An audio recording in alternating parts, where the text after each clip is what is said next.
he shares, I do want to let you know, I haven't mentioned in 2 months, and I try to do it at least every 2 months, that we have a church planting initiative. And you can learn all about 10 Cities Mission right out these doors. As you enter our foyer, there's a little circular table and a giant banner there. That will tell you all about why we're planting churches and how we're planting churches and how you can be a part. But let's give a warm welcome to Jeff as he shares a testimony today. All right, thank you. I'm trying not to mess this up. Usually I have my wife up next to me, and if I start to ramble on or digress, she gives me the hook. And yeah, so maybe you can put your arm on me when I get in the weeds. I want to start off by saying I'm not a prophet. I know there are prophets in this room, prophetesses in this room, but I don't have that gift, at least not yet. I don't want to limit God, but I have from time to time heard the still small voice of God in my mind. And I know a lot of you know what I'm talking about. It's like a foreign thought that kind of takes front stage in your mind, and you recognize, hey, that wasn't my thought.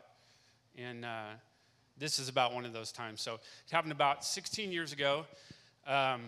My oldest boy is in the Air Force now. So it's about 15, 16 years ago. He's in first grade. I want to say he was about 6 years old. And it happened at the end of the school year, right at the end of the school year. I'm coming home from work, and I pull into the driveway, and all my kids are playing in the front yard. My wife's out there. And my oldest boy, he sees me pull in with my truck, and he gets real excited, and he runs inside for something. And my wife comes up to me when I get out of the truck and says, hey, listen, Riley wants to give you his Father's Day present early. He can't wait. You have to say yes. And I'm like, okay, sure, you know. So my little 6-year-old son, he comes out, and he's got this little gift, and it's wrapped in tissue paper, and it's got a little bow on it, and he's grinning from ear to ear. He's just so excited. As I start to open it, my wife said, you got to hear this story. So apparently all year long in his first grade classroom, the teacher set up this little store in the back of the classroom. And, you know, if you do something nice for somebody else and get caught with character, or you turn in all your homework, or you remember to raise your hand, you get these little classroom dollars, and she keeps it on a ledger, so you get these little credits. And then on Fridays, you know, during reading time, she'll call them up one at a time, and they get to shop in the store, and you get little stickers or, you know, pencils or something like that, just little Dollar Tree toys, really.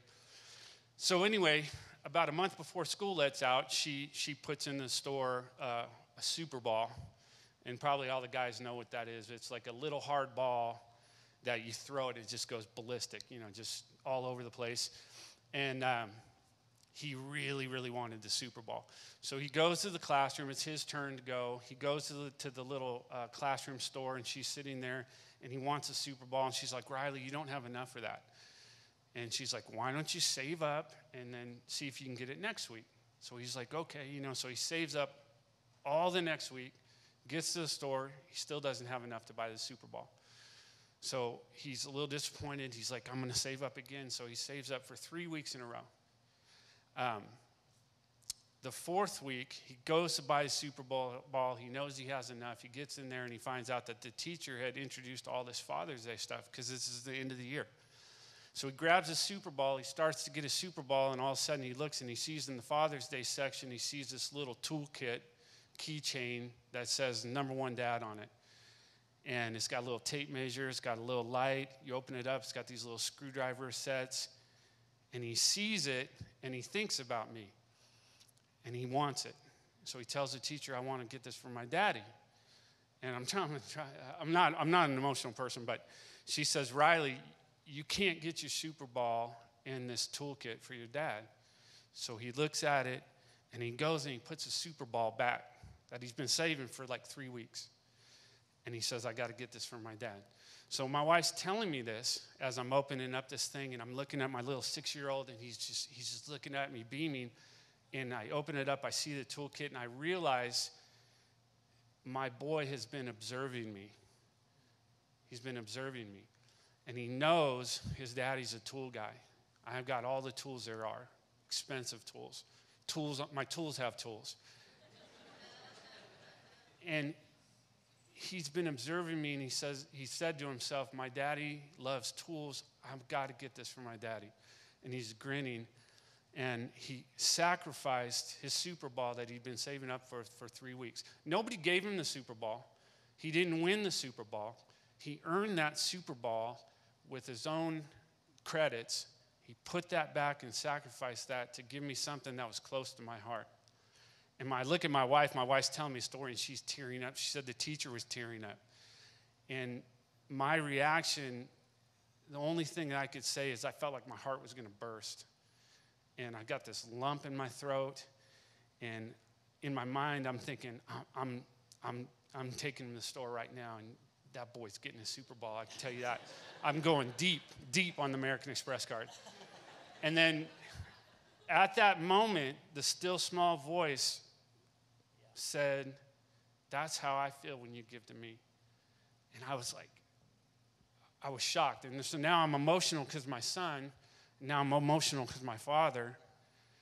And then understanding started to come, and I wanted to share it because when we observe our spiritual father and we're reading his word and we see that we see what's near and dear to his heart, and we decide to give something that we earned and sacrifice it for him, that makes his heart want to swell. And I'm talking about, the Bible says from the waist up, he's amber like white hot metal. From the waist down, he's fire.